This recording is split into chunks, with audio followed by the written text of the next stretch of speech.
और शादी में बरकत नबी करीम अलैहिस्सलाम ने फरमाया, जो मैंने अभी हदीस मुबारक मैंने आपको कोट की, कि शादी के अंदर बरकत उसकी आसानी के साथ आती है, जिसके अंदर कोई फाइनेंशियल बर्डन ना हो, आसान सा निकाह हो।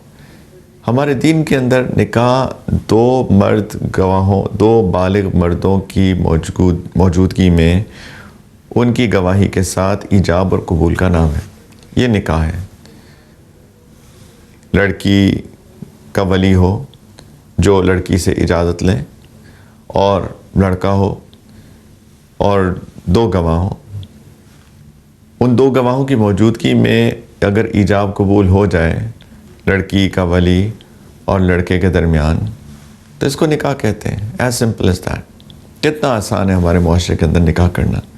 लेकिन जैसे मैंने कहा कि इतना बड़ा एक बर्डन बना लिया गया है, इतने इश्यूज़ क्रिएट कर लिए गए हैं।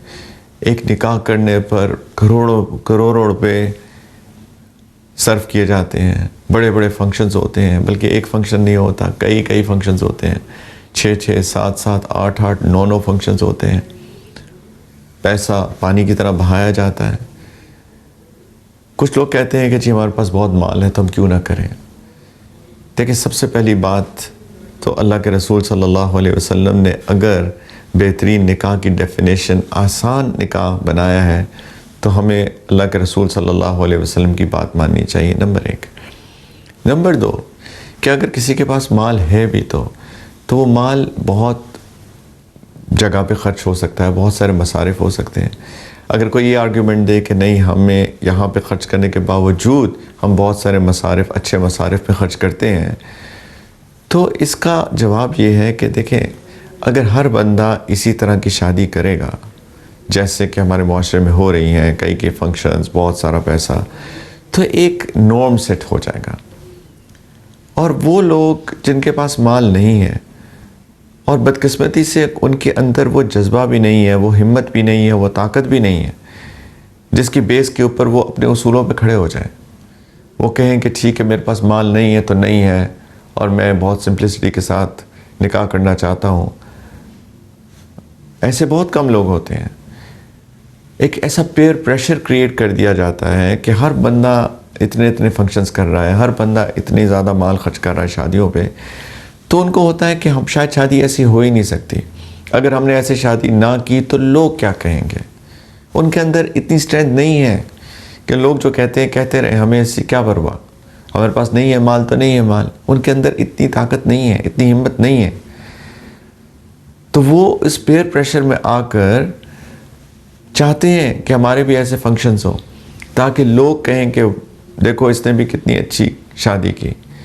और इसके लिए फिर वो कर्ज़े लेते हैं, वो एक फ़ाइनेंशियल बर्डन में आ जाते हैं, वो एक फ़ाइनेंशियल क्राइसिस में चले जाते हैं।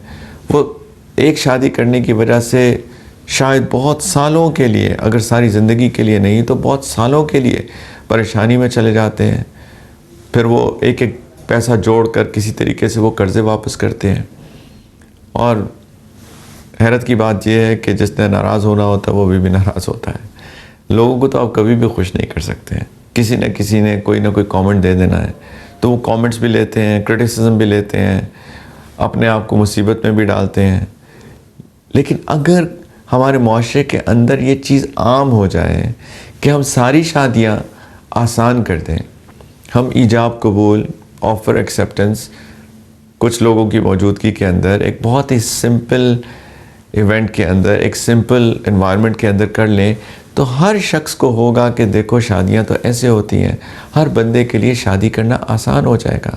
हम बहुत लोगों के लिए आसानी पैदा कर देंगे, ख़ास तौर पे उन लोगों के लिए, जैसे मैंने अर्ज़ किया, कि जिनके अंदर इंटरनल स्ट्रेंथ इतनी नहीं है, अंदर इतनी ताकत नहीं है कि वो किसी की परवाह ना करते हुए अपनी फाइनेंशियल लिमिटेशंस को देखते हुए निकाह करें। हम कितना आसान कर देंगे, कितनी बच्चियों की शादियां हमारी वजह से हो जाएंगी कि अगर हम अपनी शादियों को आसान कर दें।